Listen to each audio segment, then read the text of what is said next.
Welcome into the ultimate NBA season preview. I'm your host, Tenitra, Batiste, and in this 6-episode series, we're going to go around the NBA, getting insight and analysis from all 30 of our Locked On NBA shows with local coverage in a way no one else can. So in episode 5, we are taking a look at teams where the future is a little unsure. We got Locked On Hawks, Brad Rowland. We got Locked On Bulls, PatTheDesigner. We're going to just call him Pat for now. Locked On Rockets, Jackson Gatlin. Locked On Magic, Phillip Rossman-Reich. And to bring us up in the rear, Locked On Jazz, David Locke. So, Brad, we're going to start down south with you with the Hawks. We now have had one full year of the Trae DJ combo, Trae Young and Dejounte Murray, and that pairing. So what have you learned from that pairing in that first year, and also kind of what you've seen them do in this offseason to get ready for the upcoming season? It's the ultimate question because last year was kind of incomplete, I would say, for the Hawks. They didn't improve in the way that you might expect or that you might have hoped for if you were the Hawks after making that kind of big splash move. Normally, if you're in the play-in and you mortgage the future to some extent by trading a bunch of draft picks for a guy, you don't want to go back to the play-in. And that's where they were 2 years in a row. So that's kind of the incomplete. Individually, those two guys played okay. Neither one of them were fantastic by their standards a season ago. But I think that honestly, the big thing with the Hawks overall, and it pertains to this particular question, is the addition of a full season of Quinn Snyder. And they're putting a lot of their eggs in that basket to kind of unlock not only the guards, but also just the entire thing in Atlanta. All right, I'm gonna start digging in right now. I love it. Brad Rowland is like the smartest basketball guy on our network. Brad Rowland is like one of the most numbers-based guy in our network. Brad Rowland just completely ignored the fact that when Trae Young and Dejounte Murray were on the floor together last year, they were only a +1. That's true. They were only a +1. This is accurate. The thing, it's like what you could also say they were like a -6-7 with Trae off the court and Dejounte on, and that was the whole theory of the case, really, in a lot of ways, was that Murray was supposed to solve the problem of when Trae leaves the floor, and that unequivocally did not happen. Trae and Dejounte together were not, as David points out, fantastic, but the real issue was still the same issue it's been for the last 3 or 4 years. When Trae sits, they have no plan, and that's not going to be sustainable. But David's right. They got to be better than +1 with those two guys, or nothing else matters. With David and Brad going back and forth like this, it's like a battle of like numbers-oriented titans from our network. I love that these two guys are on the same roundtable together. It's all said with the utmost respect, by the way. Yes, absolutely. Well, yeah, you're absolutely right, Brad, because the thought was, Kevin Huerter departs. And so, you kind of lose him from the second unit / first unit. And then, of course, Danilo Gallinari parts as well. So you're kind of looking to see kind of who's going to be that guy, not just to partner with Trae, but also in the event, because we always know it happens when Bogdan Bogdanovic is not there to lead the second unit, who is that guy going to be? And so you kind of saw shades of that with Dejounte, but you didn't see enough of that for DJM. So yeah, it's going to be very, very interesting to see what year 2 brings. Like you said, only 22 regular season games under Quinn Snyder last year. Now we're going to get a full season of Quinn Snyder, a guy that David knows all too well and what he's able to bring to the table and kind of pull the best out of guys. So looking forward to what Dejounte, as we call it here in the A, does in a full season 2. Now we're going to take it up top. I got one more number for Shots fired. I came prepared. What were Trae Young and Dejounte Murray on the floor together without John Collins, who happens to play for the Utah Jazz now? What were Trae Young and Dejounte Murray last year when on the floor without John Collins? I'm pretty sure they were a negative, to be honest. And I say that as maybe the leading John Collins enthusiast in the natural universe. So I'm upset about that particular transaction cycle. I'm going to guess it's like -5. It wasn't good. I could tell you that. -7. There you go. Yeah. With an offense in the 49th percentile, an effective field goal percentage in the 13th percentile, and a points per possession defensively in the 7th percentile. I believe it. I promise you my eyes believe it too. Having watched that pairing without John Collins defensively, and really that pairing in general defensively, it was an adventure. And John, as you will know soon enough, David, if you didn't already, John Collins is a good defender. He really is. No one notices this, but he's a good defender.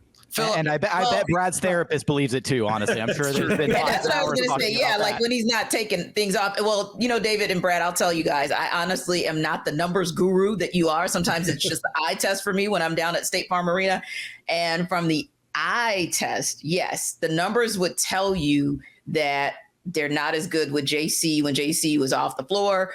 Well, in this case, it's not a numbers never lie situation. It's a numbers lie all the dang on time, because I still feel like there's going to be a piece that's going to show up at the 4 spot this season that's going to say JC is still going to be better off where he is in Utah. And the Hawks eventually, once Quinn Snyder is able to figure this thing out and figure out how he can get what he needs from the 4 that can give him rim protection and perimeter support all at the same time, I think it's still going to work out for the better. But that's just me without numbers to back it up. I'm just wondering at this point, Jackson, Pat, and Phillip, are you nervous?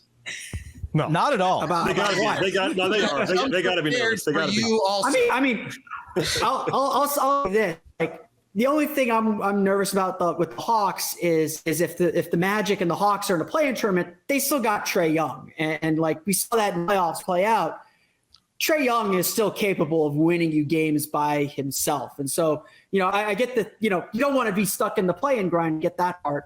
And that'd be my concern if I were Brad and I were listening to Locked On Hawks. But, Trae Young still gets you pretty far. Like that is, for all the stuff around him, single game, one game that you need to win, Trae Young's probably pretty high on the list of guys you want on your.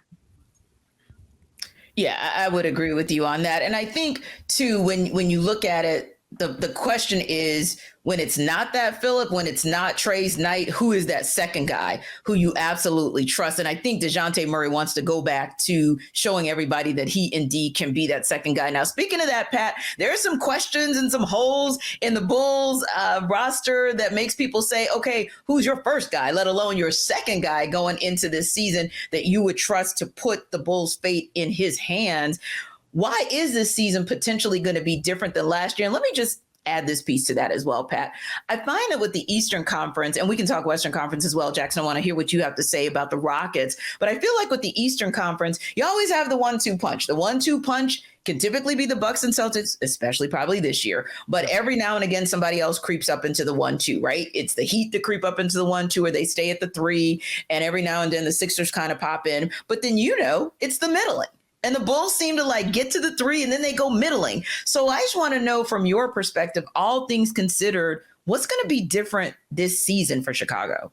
Well, Billy Donovan started it off at Media Day. I think the number one difference, at least my hope, you operate more through your big man down low who can facilitate the ball. Like, I don't know, the guy who's our president of basketball who put together the team that just won an NBA championship, like he wants you to do. I think that the Bulls they didn't make big splashes this offseason, right? And that's the one thing with the Bulls that a lot of people look at, right? You're just going to run this thing back, but they made moves that are small tweaks, right? One thing that everybody knew about the Bulls, and the number one thing Javon Carter said when he got to Chicago was the easiest way to defend Chicago was you knew they weren't going to take the shot when it was open to them. So for me, right, I think the thing is you got two guys in here, and Torrey Craig and Javon Carter, who are going to add to your shooting profile. The other thing that AK has done which kind of tells you how far behind the rest of the league our team is, right?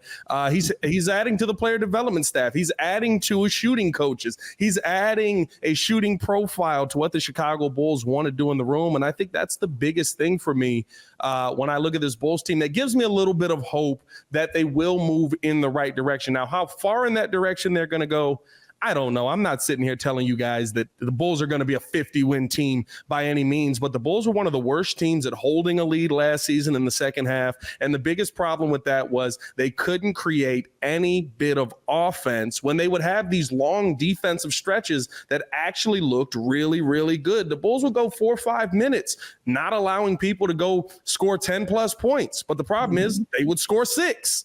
And so just changing that shot profile, changing how this team is going to attack things offensively. I think even bringing in the one thing Javon Carter talked about, being a Chicago guy, We saw how much Pat Bev changed Zach LaVine in the second half of the season, literally just by looking at Zach and saying, no, you're going to shoot this. I can't say the other words on the Locked On Network. Pat Bev's got his own pot. You know what I mean? But you're going to shoot the ball, and that's what you're going to do. Javon Carter is very much the same way with that. I think that's going to be an asset to this team, just establishing that pecking order.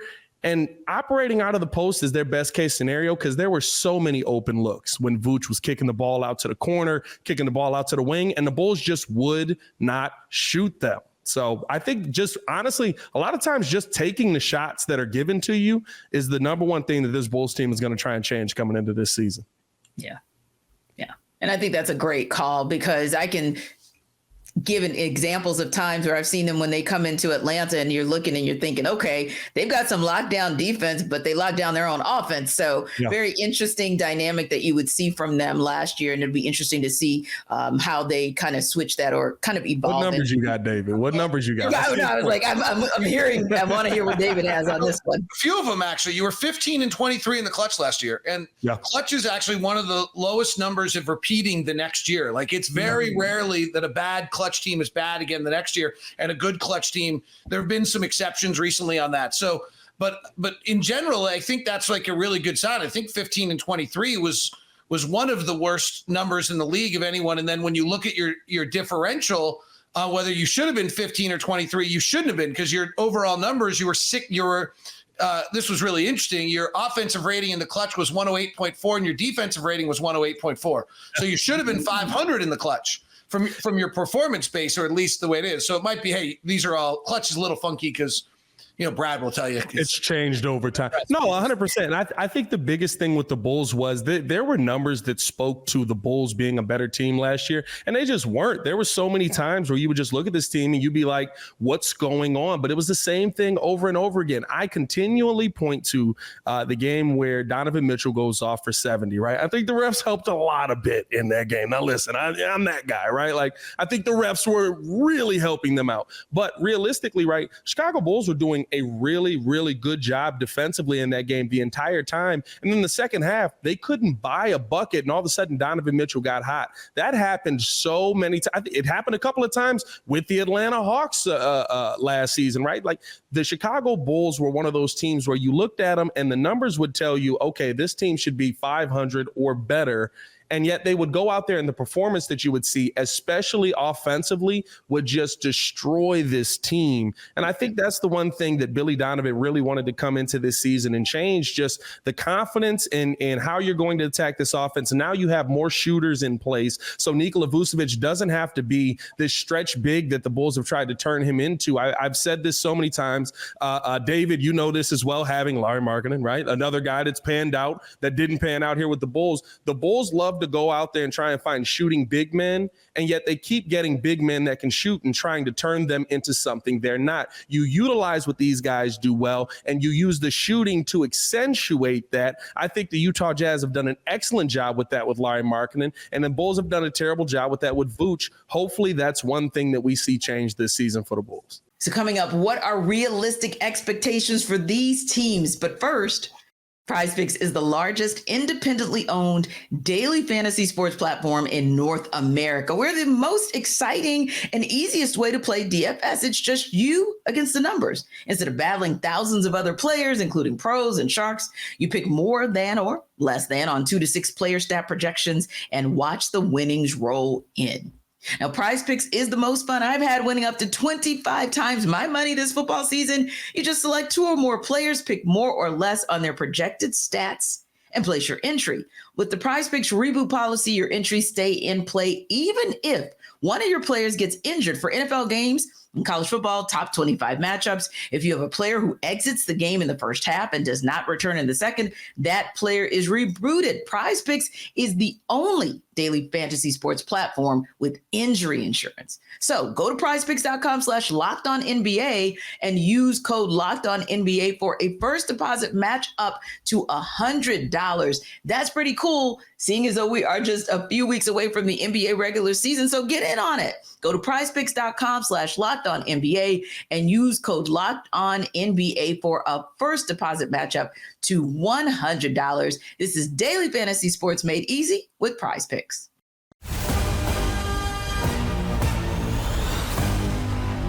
I'll say, Jackson, you might call Dillon Brooks a big move. We're just going to call it a big move for the sake of this conversation. But the Rockets all until the season starts, because exactly, and then we can find out. What he did with Team Canada was elite. You're right. We'll definitely know a little bit more in just a couple of weeks. But yeah, I think the Rockets probably were one of those teams that had a lot of movement this summer. But what do you make of it when you think about the long term? Like, are those moves setting the Rockets up for success to be real? I know we're at the What's Next episode, but maybe moving into the Contenders episode next season. Oh, man, if we're talking about the Rockets potentially being contenders next season, then a lot of things have gone gloriously right this year. I do want to highlight the fact that I am not afraid of David's numbers, whatever he wants to throw my way, because nothing can be scarier than the basketball that I've been subjected to watching the last 3 years in Houston. Look, the Rockets were the NBA's tire fire for three straight seasons, right? They looked like a glorified AAU basketball team at times. Yeah. No structure, no hierarchy. It was embarrassing to watch and embarrassing to cover at times. Now this organization is taking the steps towards rehabilitating their image and bringing in the pieces that are going to achieve that, right? They go out and they get arguably a top 5 coach in the entire NBA landscape in Ime Udoka, a guy who is going to be able to establish his vision of culture in Houston, bringing a defense-first mentality and identity to this young Rockets team. And they've trimmed the fat. They've gotten rid of the young guys that they didn't think should stick around. They've got their core 6 of key young guys moving forward in Jalen Green, Alperen Şengün, Jabari Smith Jr., Tari Eason, and now Amin Thompson and Cam Whitmore added to the pack as well. They brought in the stabilizing veteran pieces, right? You actually have now some adults in the room, and that was sorely missing these last few years. You had Eric Gordon, who by all accounts is an absolute pro's pro, but he's more of a lead by example guy. He's not a vocal guy, and there's only one of him, right? Your veterans last year were Eric Gordon and Boban Marjanovic. That's it. That's not enough to help, right the ship of a bunch of 19, 20, 21-year-olds who don't even know who they are as NBA players, let alone human beings yet at this point in their careers. So I think the vibe that we've gotten so far through a couple days of Houston Rockets training camp and media day is it is a completely different team. It's a completely different organization. There is an urgency. There is a desire, a drive, a hunger to kind of erase and right the mistakes of these last couple of years, right? The young guys are talking about they're tired of all the losing. The veterans are saying and doing all the right things. Fred VanVleet, Dillon Brooks, Jeff Green, another important veteran addition for this team, are going to, I think, help elevate these young guys to a point where they can actually start playing some meaningful basketball. You're seeing leadership for the first time in Houston in a very, very long time. Leadership from the top with Ime Udoka as the head coach, and even leadership that extends to Fred VanVleet, right? He bought all his teammates these little like kind of gift bags on media day, and he included a book in that, chop wood, carry water. And he kind of explained that, he wants the young guys to understand it, to fall in love with the process of becoming great. If Fred is saying and doing all the right things, the young guys have talked about how impactful he's already been as a leader in his short time with this team. And there's a lot of cautious optimism that the Rockets, with just kind of addition by subtraction of getting rid of the previous coaching staff, obviously it's very unfortunate, the allegations and deeply troubling, the allegations towards Kevin Porter Jr., but he was one of the more polarizing figures within the Rockets organization these past couple of years, kind of maybe some addition by subtraction there as well. And they kind of have a clear direction now with this team, and they should be poised to take some significant steps forward with the internal growth of the young guys, the new direction and identity being brought in by Ime Udoka. And Fred VanVleet and Dillon Brooks are going to be a big part of that. Don't know if they'll be a part of the team when they're competing for championships a little bit down the line, but they're at least kind of the pieces that help bridge the gap. Yeah, indeed. Yeah, I like those pieces for Houston as long as there's this place, the pendulum. Just keep Ime Udoka away. That's all I'm saying. And then everything can fall into place and be exactly where it needs to be for the Rockets. Hey, I lived in Houston. I know the places you should not go in Houston. I lived there for years. Saying. Jackson, let me ask you this, right? Because I really feel like with the Houston Rockets, there's always been, at least the last few years, right? I've looked at that team and I've been like, they don't know who their best player is. It's like you said, they're playing AAU basketball. To me, the best player left of the bunch that probably doesn't get enough credit is a guy like Alperen Sengun, because he knows what his shot profile is already. He knows where his strengths are, and he gets to them effortlessly. How are they going to use Fred VanVleet to accentuate what he already does well? And do the Rockets know that he's probably one of their best players on the team? I think at this point, there's an understanding that Sengun is an incredibly talented offensive player, kind of a phenom on that end of the court. But I don't even know that they know who their best players at this point. And that's kind of one of the unfortunate side effects of the past 2 years is you lost a lot of developmental runway time to figure out who these players are by being so bad and having no structure, having no identity. Phillip from Locked On Magic and I did a recent crossover episode where we discussed kind of the different rebuilding pathways that the Magic and the Rockets have taken. And the Magic identified and gave the runway to Paolo Banchero and Franz Wagner. And the Magic know who their core guys are. They know that they're building around those two guys. They've cemented that in. Now they're trying to figure out, okay, what pieces make sense around those two guys. Yeah. The Rockets wasted these last couple of years, and now you don't know who the best player is. You don't know, are we building around Sengun, or is Jabari the guy, or maybe it's Jalen. So Ime is tasked with not only trying to make this team a competitive team here in year one and get them back to playing some meaningful basketball later in the season, ideally gunning for a play-in tournament slot, hopefully. But he also has to figure out the identity of this team and who's going to stick around, right? Is this team, is it Jalen Green's team? Is he the best player? Is he the number one option? Maybe they lean further into Alperen Sengun. Maybe, and this was my bold prediction, I think Jabari Smith Jr. cements himself as the Rockets' best overall player by the end of the season. He had a relatively, honestly, a very disappointing rookie year relative to his expectations as being widely billed the number one overall pick, and then things, shuffled last minute. Paolo Banchero goes number one overall, and Jabari finds himself falling down to number 3 and coming to Houston. Had a rough rookie year, but the swagger, the confidence that he has building on his summer league performance and the way that he's looked at training camp so far, it feels like a completely different version of Jabari Smith Jr., a guy who's 6'11", maybe even 7 feet tall now, who can suddenly put the ball on the floor and create for himself, something that he could not do at all in college. And he's able to do that just 1 year removed from Auburn, where he looks like a completely different player, driving the basketball, attacking, dunking on his teammate Tari Eason in a scrimmage the other day. This Rockets team has so many questions, and that's why they belong in this group, right? What can this team become? And Ime Udoka has a lot on his plate to try and, both make this team competitive again, but also figuring out which are the pieces to build around moving forward. Because I don't even think they know at this point. Do you like the story that Ime Udoka blocked the James Harden deal?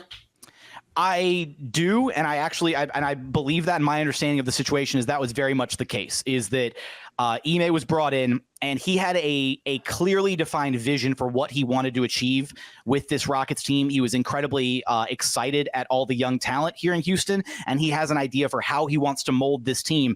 And James Harden did not fit that identity whatsoever. And he's a guy who spent some time with James Harden back as an assistant with the Brooklyn Nets, and he's experienced firsthand, the James Harden antics, if you will, and some of the frustrations that come along with James Harden as a player, the off the court stuff that you have to deal with, and even at times the on the court issues that you have to deal with. We all know, it's no secret, James Harden is not exactly the guy who's going to lead by example on the defensive side of the basketball, right? So for Ime Udoka to try and establish a defensive identity here in Houston and really expect the most out of these young guys like Jalen Green, like Alperen Sengun, how can you expect those guys to put their best foot forward defensively if your quote unquote best player or your big free agent acquisition in James Harden isn't putting his best foot forward defensively, right? That's why the acquisitions in Fred VanVleet, Dylan Brooks, even Jeff Green, Jock Landale, guys who are saying and willing to do all the right things on the basketball floor, is going to carry so much weight this season, because you've got guys who are in positions of leadership now on this team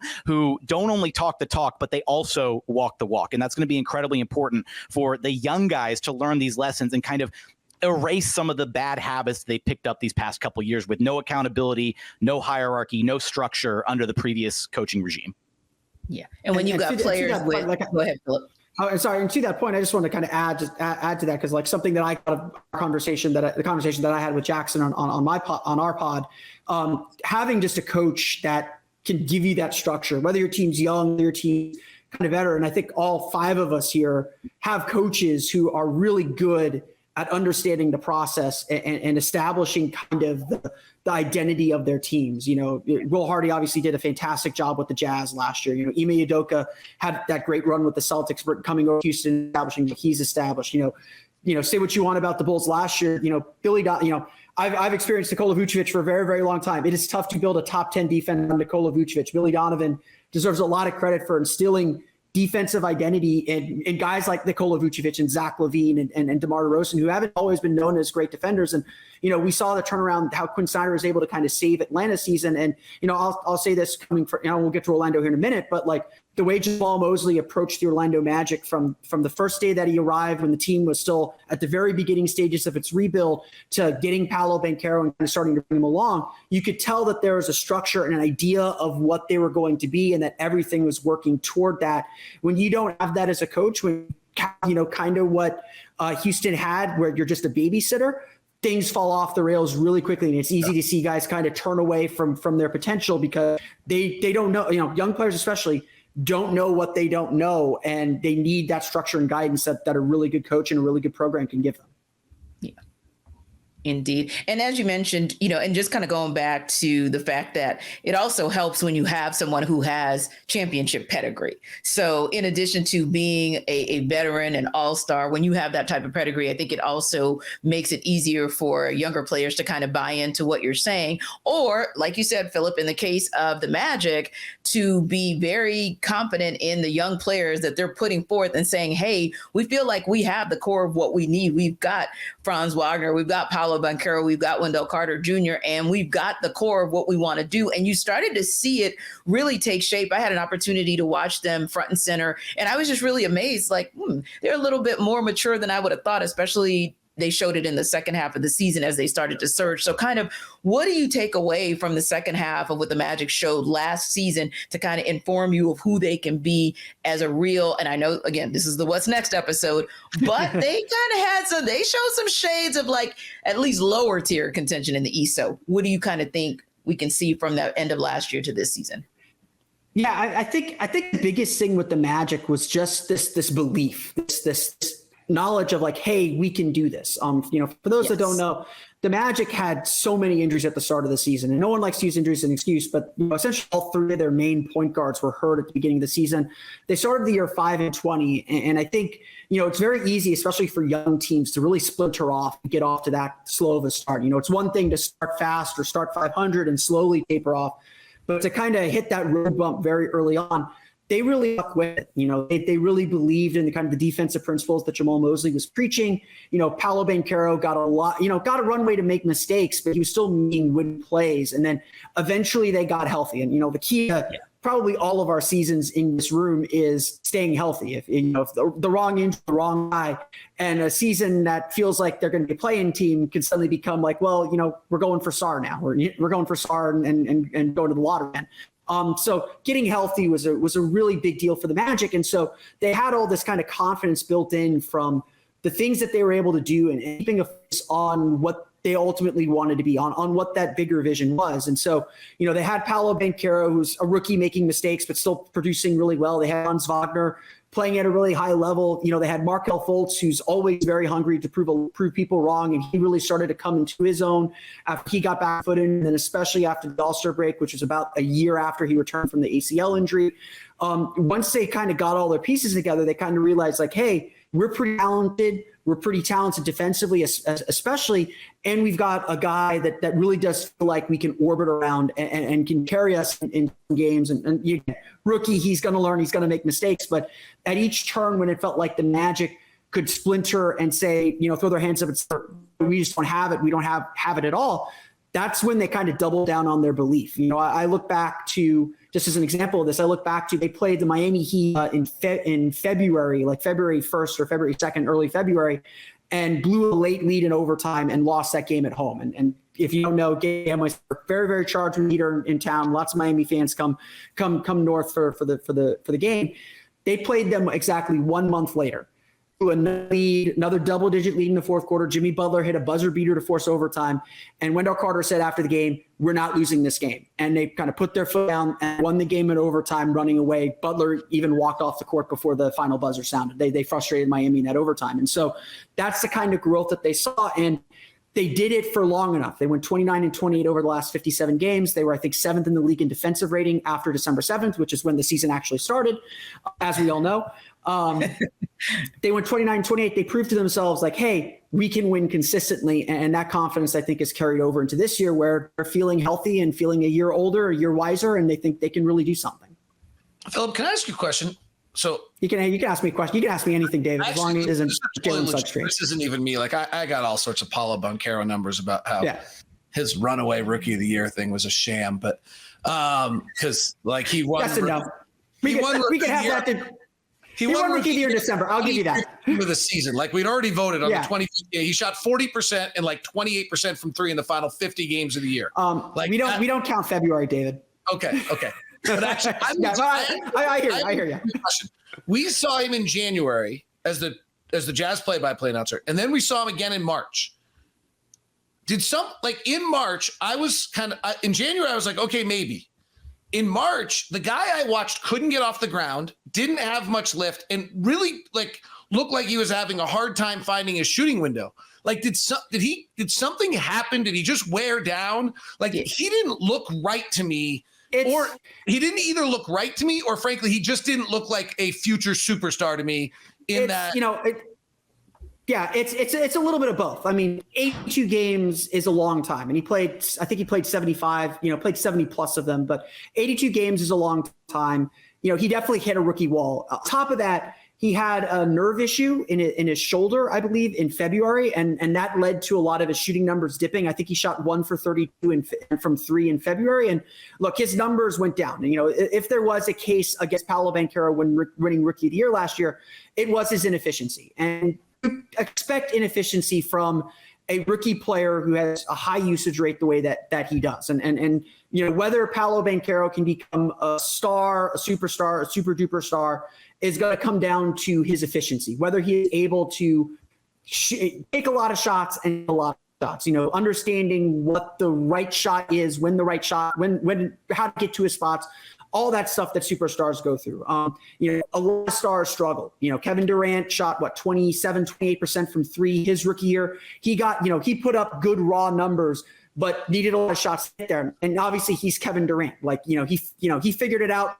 Paolo's probably not going to get to that level just because he's just not naturally a 3-point shooter.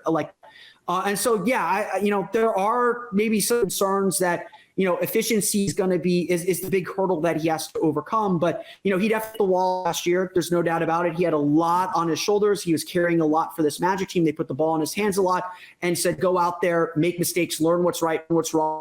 There's a very low stakes season for the Magic at the end of the day. On top of that, he had a little bit of an injury, but he started to peak a little bit. I think he started to peak a little bit maybe after that game against Utah and Orlando, where he had this big game against New Orleans where he scored 8 points at the final 2 minutes, including two huge baskets that kept Orlando in the lead late in that game. He showed enough signs in the pockets late in the season that it's like, okay, this is just a rookie going through mistakes. Now we'll see what happens because David, you're a stat, you understand. David, Brad, you understand this. You're stats guys. One season isn't a sample size to tell you who a player is. When I look at a rookie year, I often say you're not drafting a player for his rookie year. You're drafting him for his whole career for the next 5 years. Now we got to see what he does to build off this rookie year and whether he starts in those pockets of efficiency. What he learned about playing against defenses that are trying to trap him, how he learned how to play defense. That was the biggest thing that came out of the World Cup with him was that he suddenly became a really interesting defender and shot blocker. And so that's going to be the interesting thing with Paolo. Notice how David's only taken shots at the other 3 teams here because he knows that he can't hurt me any more than the Rockets already have. Sorry, I have something for you. By all means, David. Actually, in regards to what's next, this is actually, I think, the issue for all of us. It's actually a little bit to what Phillip just talked about. So I keep a metric that talks about how an offensive player plays with the possessions that you compared to league average. And my entire premise about the NBA still is that nobody still understands how incredibly detrimental inefficient offensive players are to teams. Like an offensively inefficient player like negates Kevin Durant stunningly fast. So here are we are like loaded. These are like, it's our entire roster. Here are the players whose offensive impact most negatively impacted their teams last year. Okay. So guys that played at least 40 games and played. So Killian Hayes, not one of ours, and Terry Rozier, followed by Dylan Brooks. Hello, Jackson. Russell Westbrook, Paolo Banchero. Hello, Phillip. RJ Barrett, Rookie. Kelly Oubre, Lou Dort, Jabari Smith, Jalen Green, LaMelo Ball, A lot of Houston. Scotty Barnes, DeJounte Murray. There it is. Oh, Jaden I was trying to Ivey, chat. and I just wanted to make sure I got involved, Taylor Horton-Tucker. So, Little bit of everybody in there. what's next is like, we got to get rid of these guys, or these guys that either you got to get rid of guys that are incredibly negatively or detrimental to you offensively, or they have to get better. Like all the guys I mentioned, other than Russell, have a chance to get better. I think the funniest thing about all of that is the fact that the Chicago Bulls were so that's another stat that basically says this team was efficient. They just don't shoot the basketball enough. Like that's literally what my team is. I wish I had answers, guys. I wish I knew why we don't shoot basketballs enough. How far down before you get to a bull on there, David? How far down does it go? The name of the game is basketball, and the Bulls refuse to put the ball in the basket. In fairness, Pat, I think you have no idea how much last season I literally was just like, Billy Donovan doesn't seem to understand that tall guys are important in this game because they're closer to the hoop. Like it's built off of like large people being close to the rim. Because guess what? The game we lose against Miami, you know what he does when we need an offensive rebound and 3-point shooting? He sits Kobe White and Andre Drummond. What are we doing here, guys? What's going on? I'm just trying to figure that. I'm sorry, I just ranted a little bit. Don't worry about that. I'll do that with Hayes later. Let's keep it going. Yeah, Pat, you don't want. I'm a Gator fan. You don't want to get me started on how Billy Donovan used Patrick Young and David Lee for nearly a decade. At least you got 2 championships out of it, and Joakim Noah. That's true. We got Joakim Noah. We got a connection. Stayed in the paint though. We just vibed right there. We got a connection. Yeah, we did. Noah. Coming up, what questions do these teams need to answer?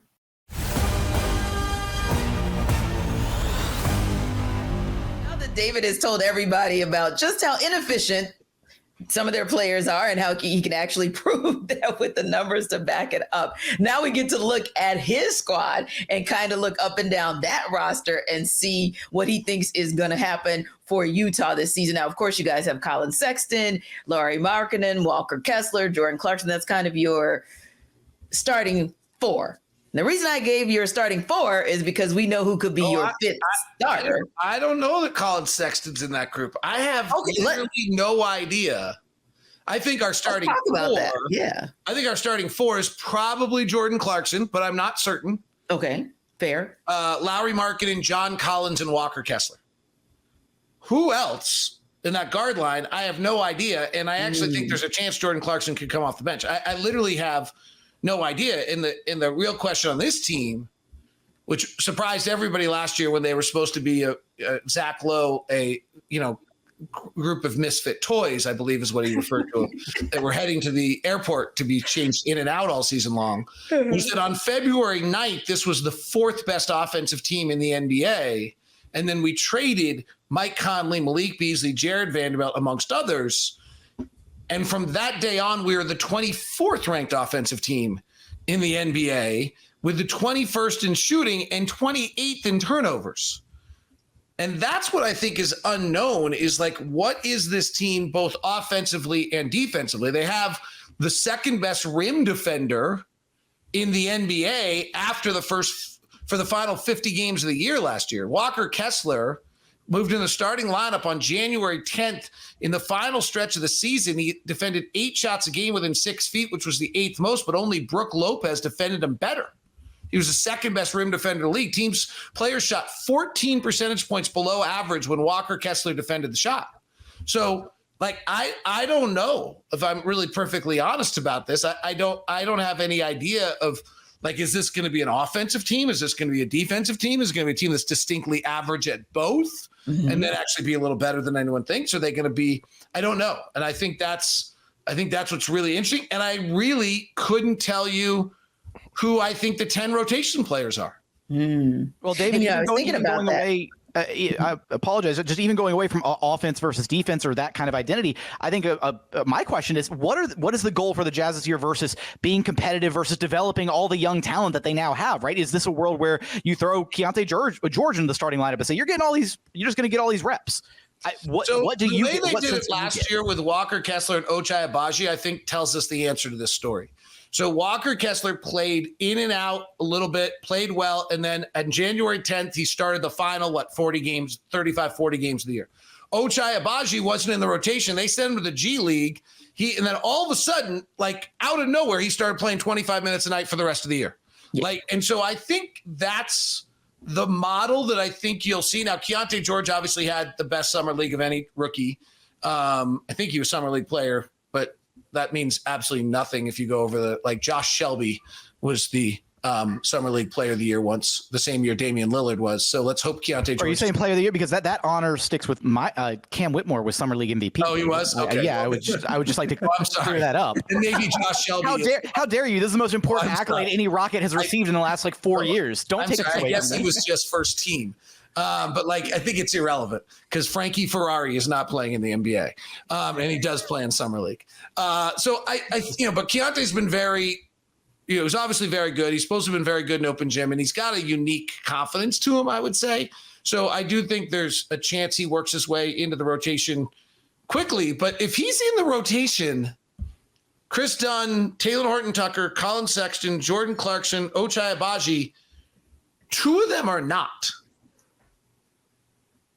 Right? Unless Ochai Agbaji slides to the 3 to back up Lauri Markkanen, then we get small. I thought the most interesting thing in media day was John Collins talked about playing the 3, which I don't know if Brad Rowland thinks he could actually do or Tenitra Batiste thinks he can actually do. Yeah, I was going to say, Brad, should we? Okay. But I did want to ask, though, Brad, and this is kind of a Brad and a David question as we kind of wrap things up. David, for you, where does John Collins kind of fit into the identity for Utah? And Brad, just based on that point that David just made, JC thinking he can play the 3, and what David's answer is on JC's identity, kind of where do you think JC fits in? So I just kind of want to hear from you guys both on JC. Let me give a note, and then I want Brad to tell me what it means, because I think this is the note that matters here. Okay, so last year the Hawks were one of the higher pick and roll teams in the NBA. I think they were top 5, I think, in running pick and rolls. Is that about right, Brad? Yeah. Yeah. So the Jazz were 26th in the league in pick and rolls, and they were 5th in the league in off-ball screens. So last year, the Jazz system was you're picking down for Lowry. He's coming off a low pin down, getting it on the move. He's coming off something off the elbow, getting it on the move. And we're not running this high pick and roll game where Atlanta's playing this high pick and roll game, either with John Collins or Clint Capella, and then John Collins is sitting in the corner with a usage, as he pointed out in media day, with a usage rate that was below his rookie year. He didn't seem real happy about that. So if the system stays the same, like a team that was ran about a post up a game and was low in picks, 26th in the league, 5th in off ball screens, 16th in handoffs, does that game complement John Collins in a way that he has a breakout season, not a la Lauri Markkanen? I think that's tough to expect, but in some fashion. I think he's better off in that system than he was what happened in Atlanta last year. The short version of that is that I think Collins' best attribute is as a pick and roll man, but you can't have him do that if you have a non-shooting center next to him, which is what happened in Atlanta. Once they had a non-shooting center, you can't run pick and roll and just have Clint Capella stand somewhere else. But I do think that Collins is better suited to that sort of attack like you just laid out than he was to, as you mentioned as well, standing in the corner and just being a spot-up shooter, because between the finger and all the stuff that happened with him in Atlanta and the way that he stopped shooting the way he was shooting, the confidence was probably not there and all that stuff. So he had a much smaller role than he needs to have the talent that he has. So maybe he is better suited to more of a egalitarian, more movement, not so kind of set in their ways, pick and roll offense, especially because, again, he was kind of relegated to fifth option duty standing in the corner, which is definitely not his best role. Do you start John Collins with Walker Kessler? Now he's back in the same situation as with Clint Capella. Exit him out quickly, bring in Kelly Olynyk. Now you've got another move. And let John Collins come back as the backup center against the second teams? I like that a lot. I like him and Olynyk together a lot, honestly, as a theoretical pairing in general, kind of just contrasting the spacing's better with Olynyk. You can kind of use Collins as a role man, and he hasn't had that since he had Dwayne Dedmon and Alex Len in Atlanta. It's been a long time. So that would work pretty well. Also, I think Collins helps Olynyk defensively because Olynyk is not fantastic there, and Collins can kind of cover up for him on the backside and all that stuff. I like that pairing a lot, honestly. Here's what I think is most interesting about the Jazz. I think it's the most interesting thing that's going on in the NBA. Clearly no bias there whatsoever. Right. No. I think this is just the whole NBA. Well, there's two things I think that are the most interesting things in the NBA. One of them we've touched on today indirectly, and that is how many teams are going to start playing it big in the high post and have everybody slash behind them as their offense because Nikola Jokic did it. And we're going to see Vukovic do it. We're going to see Banchero do it. I don't know how Atlanta does it. We're going to see Alfred Sengun do it, and we might see Kelly Olynyk do it for us. So 4 of our 5 teams are suddenly going to change the way they play because of the fact that Denver plays a high post but it really was 5 shoot. If you have 4 shooters, you're allowed to have slashing lanes behind the big in such a way that makes it really difficult to defend the floor. And I think we're going to see that in the league. So that's my first one. Okay. The second one to me is the beginning of the impact of this new collective bargaining agreement, which is that there's 240 minutes of basketball a night. 5 players playing 48 minutes is 240. Denver has 205. Phoenix has 200. Boston has 200, maybe less now. Chicago, in my books, got 225. That roster's pretty solid. We don't get hurt much. We just play through it. It's not even just getting hurt. It's just if you go look at the guys and say, just go look at everyone's depth chart and say okay, we're not judging who's great, right? Obviously Jokic is playing 36 minutes at center and he's the best player in the NBA, but they don't have a backup center on their roster right now that is a bona fide NBA player. They don't have a backup power forward on that roster that's a bona fide NBA player either. So if you look in the Eastern Conference, I've only got one team in the entire Eastern Conference I think has 240 minutes on their roster of bona fide NBA players. That's the Knicks. So what I think it's super interesting for a bunch of these teams is if a few of these guys actually become bona fide NBA rotation players. If the Bulls can finish their final 15 minutes and get it up to 240. If Phillip Rossman-Reich, I got you at 180 right now. But that's also there's a bunch of guys that might be that if Jalen Suggs could actually finally play like an NBA rotation player, then that number suddenly goes to 215.